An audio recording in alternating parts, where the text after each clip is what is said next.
పసుపు తాడు ఒకటే మహాభాగ్యమై బ్రతుకుతుంది పడతి పతే లోకమై.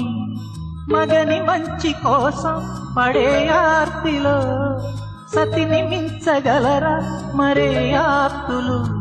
ఏ పూజ చేసినా ఏ నోము నోచినా ఏ స్వార్థము లేని త్యాగం భార్యగా రూపమే పొందగా అపురూపమైనదమ్మ ఆడజన్మ. ఆ జన్మకు పరిపూర్ణత ఇల్లాలమ్మా.